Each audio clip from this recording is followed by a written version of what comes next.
अस्सलाम वालेकुम। तमाम तारीफ़ें अल्लाह की, मेरी क्या तारीफ़ होनी थी, लेकिन मेरा एक ब्रीफ सा इंट्रोडक्शन ये है कि मेजर मैसम रज़ा मेरा नाम है, सियालकोट से मेरा ताल्लुक है। आर्मी ज्वाइन की 1989 में और सर्व किया 2011 तक। मिलिट्री पायलट था, हेलीकॉप्टर भी उड़ाए, जहाज़ भी उड़ाए, बड़ी जंगें भी देखी, वज़ीरिस्तान वाली, ज़लज़ले जैसे ऑपरेशन भी किए। एक बड़ी हैपनिंग लाइफ गुजारी। थ्रेट्स भी थी, थ्रिल भी थे, सेवियर भी थे, खुद खतरों में डलते भी थे, लोगों को खतरों से निकालते भी थे, एंड अल्हम्दुलिल्लाह फुल ऑफ इवेंट लाइफ गुजारी। और उस लाइफ में एक ऐसा वाकया जिसने मेरी बिल्कुल जिंदगी, मेरी सोच और मेरी आने वाली नस्लों की जो फ्यूचर प्लानिंग थी वो चेंज कर दी। वो वाकया यूं था कि 1987 में मैं आर्मी की तरफ से एक फ्लाइंग कोर्स पे मुझे जॉर्डन मेरी सिलेक्शन हुई, जो 90 दिन का कोर्स था, 3 महीने का। ये फ्लाइंग के छोटे छोटे कोर्सेज आपकी मिलिट्री लाइफ में आते रहते हैं। खैर मैं 1997 में मैं जॉर्डन पहुंचा, तो वहाँ मिलिट्री बेस है, किंग हुसैन मिलिट्री बेस। वो एक उनका छोटा सिटी है, अल मफाक में वो बेस है, किंग हुसैन मिलिट्री बेस। जब वो उनके कर्नल साहब थे, कर्नल हुसैन नाम था उसका, वो जो उनके उसको जीवन क्वाड कहते हैं, जो कोऑर्डिनेशन करता था तमाम एलाइड ऑफिसर जो बाहर से आए होते थे उनकी रेजिडेंस।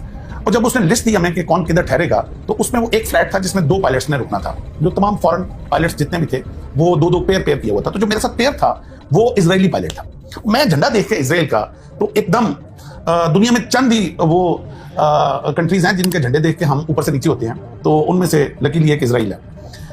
तो मैं एकदम आई वाज शॉक्ड, और मैं कर्नल हुसैन को मैंने कहा जाके कि सर आपको पता भी है कि diplomatically we are not aligned with Israel, so if you could change my flatmate. तो उसने एकदम कलम पकड़ा, उसने कहा हाँ व्हाई नॉट, यस। तो अच्छा, जब वो काटने लगा तो ऐसे मेरी तरफ ऊपर देख के मुझे कहता है, but just for your information that pilot of Israel requested me to be your flatmate. अब जब मैंने ये सुना कि दुश्मन ने ये चैलेंज दिया कि मैं पाकिस्तानी ऑफिसर के साथ मुझे कर दें, तो मैंने कहा अब मैं नाम कटवाऊं तो फिर मैं पाकिस्तानी नहीं।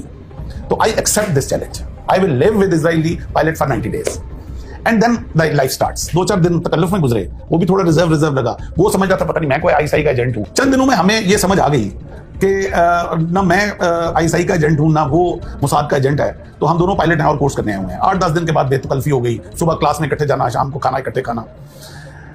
जब बेतकल्फी इस लेवल की हुई तो मैंने उससे पूछा, मैंने कहा you requested me to be your flatmate, he said yes. मैंने कहा is there any particular reason for that? तो जो उसका जवाब था शोएल का, वो मेरा लाइफ चेंजिंग, मेरी पाकिस्तान के साथ मोहब्बत उस दिन मुझे मेरी पैदा हुई मेरे अंदर। उससे पहले मैं बाय डिफॉल्ट पाकिस्तानी था, लेकिन मैं 1997 इस वाकये के बाद मैं बाय चॉइस पाकिस्तानी। उसने जो जवाब दिया वो मैं बार बार इस कौम को वो जवाब बताना चाह रहा हूं। मैं इससे पहले वाली भी एक वीडियो में, मैं उससे पहले वाले एक प्रोग्राम में मैं बताता, ही सेड के हम पैदा हुए थे तो मां की गोद से हमें बताया गया था कि तुम्हारा दुश्मन अरब नहीं है, तुम्हारा दुश्मन पाकिस्तान है। कहता है उसके बाद मकतब में आए तो मकतब में हमें पढ़ाया गया कि तुम्हारा दुश्मन पाकिस्तान है। कहता है मकतब के बाद स्कूल में, मकतब उनके कहते हैं मदरसे टाइप को, जो कंपलसरी है स्कूल से पहले। अच्छा, कहता है उसके बाद स्कूल में आए तो स्कूल में जो चैप्टर हमें एनिमी का पढ़ाया जाता था उसमें झंडा पाकिस्तान का लगा होता था। उसमें पाकिस्तान की ज्योग्राफी पढ़ाई जाती थी, पाकिस्तान का नहरी निजाम पढ़ाया जाता था, पाकिस्तान का फौज की स्ट्रेंथ हमें पढ़ाई जाती थी। कहता है उसके बाद यूनिवर्सिटीज में, कॉलेज में एनिमी के तौर पे हमें पाकिस्तान पढ़ाया जाता। कहता है फिर मैं आर्मी में आ गया। जब आर्मी में आया तो सारी दुश्मन की मिलिट्री स्ट्रेटेजीज जो हैं वो हमें पाकिस्तान की पढ़ाई जाती थी। कहता है जब पैदा होने से लेकर आज तक दुश्मन पाकिस्तान सुनते आए हैं, तो एक मौका मिला कि दुश्मन के साथ 90 दिन गुजारने का, तो वो आर्मी की टर्मिनोलॉजी होती है नो योर एनिमी। तो कहता है नो योर एनिमी का चांस मिला तो why should I miss it. मैं उसकी बात सुन के थोड़ा सा मैं हैरान हुआ। मैंने कहा शोएल ठीक है, हम आपको ड्यू टू मस्जिद अक्सा एंड ड्यू टू फलस्तीन हम डिप्लोमेटिकली आपको एक्सेप्ट नहीं करते, मगर इस लेवल का हमने कभी आपको दुश्मनी के भी काबिल नहीं समझा। हमारे लिए तो इंडिया ही काफी है जो हमारे साथ जुड़ा हुआ है मशरक के ऊपर, और उसके लिए हम काफी हैं, हमारे लिए वो काफी है। तो तुम लोग किस लेवल पे जा चुके हुए? तो हमने भी नेवर थॉट। तो जो इसके बाद जो उसने जवाब दिया वो इससे भी ज्यादा अहम था। उसने कहा तुम लोग अभी सोए हुए हो, अभी तुम्हारे लीडर्स तुम्हें बता नहीं रहे कि तुम लोग क्या हो और क्या काम तुम लोगों से लिया जाना है, जबकि हमारे लीडर्स ने हमें बता दिया। इसलिए हमें बहुत क्लियर है कि तुम लोग क्या हो, लेकिन तुम लोगों को खुद अभी नहीं पता तुम लोग क्या हो। और जब मैंने थोड़ा इसरार किया, उसको अनफोल्ड किया, तो उसने कहा कि कभी तुम लोगों ने गौर किया कि पूरी दुनिया का नक्शा ले लो, पूरी दुनिया में 2 कंट्रीज ऐसे हैं जो रिलीजियस आइडियोलॉजी की बुनियाद पर बने हैं, और वो एक पाकिस्तान है और एक इजराइल है। पाकिस्तान बना 1947 में, इजराइल बनता 1948। अब व्हाट अ कोइंसिडेंस कि 9 महीने के अरसे के अंदर अंदर 2 मुल्क, जो काम जब से दुनिया बनी थी नहीं हुआ था, और वो एक ही 9 महीने के अंदर अंदर वो काम दुनिया में होता है। पाकिस्तान बनता है 27 रमजान को, वो मुबारक ताक रात जिसके लिए हमारा कुरान भी ना अंज़लना पूरी उतरी उसके ऊपर, हमारी सारी दुनिया जानती है कि वो ताक़त क्या है हमारे लिए। जिस रात फरिश्ते उतरते हैं अपनी रहमत के लिए, खुदा फरमा रहा है, और साथ वो भी अल्लाह का, तुम क्या जानोगे ये रात क्या है। और इजराइल बनता है 1948 में। अब जब वो कहता है, शोएल कहता है मुझे कि ये ऐसे ही नहीं बना, ये बाय डिवाइन हुआ है, और जब एंड ऑफ द वर्ल्ड जो जंग होनी है वो हमारे दो मुल्कों के बीच में होनी है। आधी दुनिया तुम्हारे पीछे खड़ी होगी, आधी दुनिया हमारे पीछे खड़ी होगी, और ये उसके लिए तैयारी की जा रही है। अच्छा, मैं उसकी बातें सुन के मैंने कहा यार ये लंबी छोड़ गया, ये क्या बात कर रहा है। इसके पीछे तो आधी दुनिया खड़ी होगी, वो तो समझ आता है, अमेरिका इसके पीछे यूरोप है, इसको बनाने वाले यूरोपियन है, तो हमारे पीछे कौन खड़ा होगा। तो अब आके वो क्या कहता है, अब आके कहता है कभी तुम लोगों ने गौर किया, ऐसे उसने ना सामने वो एक पेंसिल पड़ी हुई थी जो हम पढ़ रहे थे, ये ड्यूरिंग स्टडी ये हमारी डिस्कशन हो रही थी, उसने पेंसिल पकड़ के ना कहता है तुम लोगों के अंदर ये कैपेबिलिटी नहीं है अभी कि ये पेंसिल बना सको अपने मुल्क में, ये चाइना से इंपोर्ट करते हो, जबकि इस वक्त दुनिया का सबसे लेटेस्ट न्यूक्लियर टेक्नोलॉजी तुम लोग बना के बैठे हो। This is a miracle. तुम लोग अपना शार्पनर चाइना से मंगवाते हो, जबकि इस वक्त तुम फाइटर जेट बना रहे हो, उस वक्त हम प्रोडक्शन शुरू हुई थी, यानी कि वो टेक्नोलॉजी अभी JF-17 अल्हम्दुलिल्लाह अभी तो प्रोडक्शन भी हो गई, और वर्ल्ड लेटेस्ट जो अभी हमारा जहाज है और वो अभी एक्सपोर्ट भी हो रही है। ये मुझे उसने 1977 उसने 1997 बोला, कहता है ये ऐसे ही हो गया, दुनिया की 6ठी प्रोफेशनल आर्मी लेके बैठे हुए हो तुम लोग, और जो कंपटीशन इंटरनेशनल आर्मी का होता है उसमें तुम्हारी फौज नंबर 1 होती है। कहता है ये ऐसे ही हो गया, जबकि तुम लोग इस वक्त IMF के कर्जे के अंदर गुडे हुए, ये कौन कर रहा है, ये बाय डिवाइन हो रहा है, समबडी इज डूइंग इट। ये तुम लोगों को खुद नहीं अभी समझ आ रहा, ये जब आखिरी वक्त आना है, जब हम दोनों ने आमने सामने खड़ा होना, तुम लोगों को उस वक्त तुम्हारे लीडर्स ने तुम्हें गाफिल रखा हुआ है। वो बेतकल्लफी की वजह से फरत जज्बात में बोल गया, या कुछ ऐसा भी है कि हम पाकिस्तानी होस्ट बड़े अच्छे होते हैं, मैं उसको अक्सर बाहर खाने के लिए ले जाता था, बिल मैं पे करता था, तो वो हमारी जो अच्छी होस्ट होने की एक काबिलियत है ना, तो शायद उस वजह से वो सच उगल गया मेरे आगे। आप यकीन करें कि वो दिन था जिस दिन, उससे पहले मैं बाय डिफॉल्ट पाकिस्तानी था, लेकिन उसकी बातें सुन के मैं बाय चॉइस पाकिस्तानी हो गया। मेरे सारे रिश्तेदार फॉरेन कंट्रीज में थे, मेरे ससुराल सारा फॉरेन कंट्रीज में था, and they wanted me to settle in USA, and I had all the opportunities to do very good abroad. मेरे पास सब कुछ था, मगर I decided not to leave this country ever ever ever.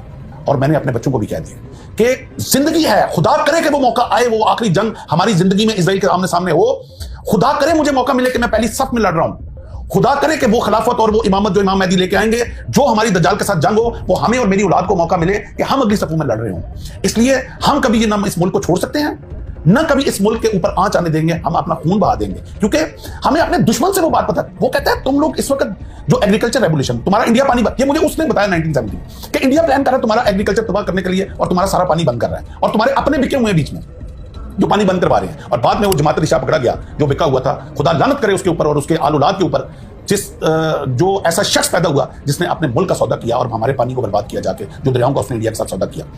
तो भाई ये हबील और कबील की जंग है, ये हक और सच की जंग है, ये डे 1 से जिस दिन इंसानियत बनी है ये जारी हुई, ये जंग जारी रहेगी। अब आपकी चॉइस है, आपने हक के साथ खड़े होना है या आपने बातिल के साथ खड़े होना है। ये जंग आदम के बाद हबील और कबील में जारी रही, ये मूसा और फिरौन में जारी रही, ये नबी करीम सल्लल्लाहु अलैहि वसल्लम और कुरैश के बीच में जंग जारी रही, ये बाद में हुसैन और यजीद की जंग है। ये हक और बातिल क़यामत तक रहेगी। हमने ये फैसला करना है कि मुसीबतों से, ये बिजली के बिलों से, ये नाकस पॉलिटिकल सिस्टम से तंग आके हमने अपनी फौज को गालियां देनी है, हमने अपने मुल्क को गालियां देनी है, और ये गालियां देके हमने जाके बातिल के साथ खड़े हो जाना। और 4 दिन की जिंदगी है यार, कौन सी लंबी जिंदगी लेके आए हो, कौन था यार, कौन हजारों साल जिया है। आज हमसे बड़े बड़े लोग जो पहले पैदा हुए इतनी आसाइशों की जिंदगी जी रहे थे, आज कब्रों में पड़े हुए। 4 दिन की जिंदगी है ये, सिर्फ ये इम्तहान की जिंदगी। आपने हक के साथ खड़े रहते हो या तुम मुसीबतों से तंग आके बातिल की तरफ। जो लोग आज अपनी फौज को गालियां दे रहे हैं, ये चंद लम्हे के लिए करबला की उस जंग और उस आग की तपश को याद कर लें कि जो मुसीबतें उन्होंने उठाई अहले बैत ने, और किस तरह उन्होंने हक के साथ खड़े रहे।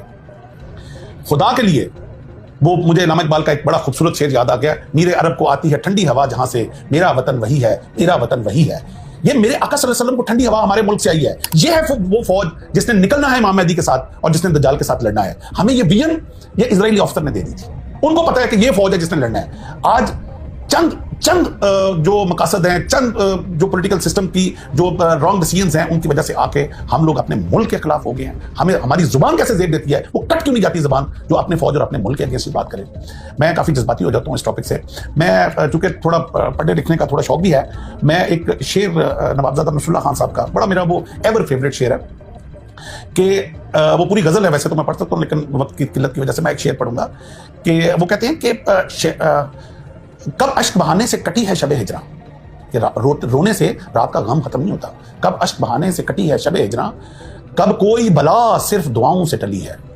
ये बलाओं से टलने वाली, दुआओं से टलने वाली बला नहीं है। ये जो हमारे उलमा आके खड़े हो जाते हैं ना कि अल्लाह इजराइल को तबाह कर दे, अल्लाह फलस्तीनियों को तू मदद फरमाओ, भाई ये दुआओं वाला काम नहीं है। ये प्रैक्टिकली फील्ड में आके प्लानिंग, विजन, ये बड़ा स्ट्रेटजी वाला काम है।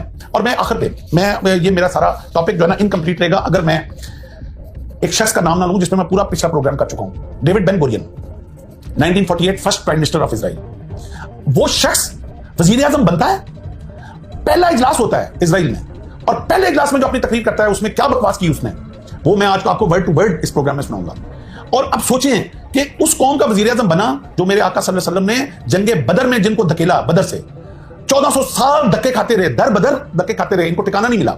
यूरोप ने पहली और दूसरी जंग अजीम के बाद प्लानिंग करके इनको एक ठिकाना दिया फलस्तीन के अंदर, और जब इनको छत मिली, जिस दिन छत मिली उस दिन डेविड बेन गुरियन पहले इजलास में क्या बकवास करता है, मैं वर्ड टू वर्ड उसको कोड अनकोड करूंगा। He said the world Zionist movement should not be neglectful of the dangers of Pakistan to it, and Pakistan now should be its first target. ये 1948 में ये कह रहा है। For this ideological state is a threat to our existence, and Pakistan the whole of it hates the Jews and loves the Arabs. This lover of Arabs is more dangerous to us than the Arabs themselves. For that matter, it is most essential for the word Zionism that it should now take immediate steps against Pakistan. Whereas the inhabitants of the Indian Peninsula are Hindus, whose hearts have been full of hatred towards Muslims. Therefore, India is the most important base for us to work there from against Pakistan. It is essential that we exploit this base and strike and crush Pakistanis, enemies of Jews and Zionism, by all disguised and secret plans. Every word is notable in this. और आखिर पे वो लिखता है by disguised and secret plans. फिर वो लिखता है हिंदूज के साथ जुड़ जाओ। क्या हो रहा है? कौन नहीं देख रहा इस वक्त इंडिया का और जो इजराइल का आपस में कोलैबोरेशन है? आज जो फास्फोरस फलस्तीनियों के ऊपर फेंका जा रहा है वो इंडिया से एक्सपोर्ट हुआ है। कौन नहीं जानता?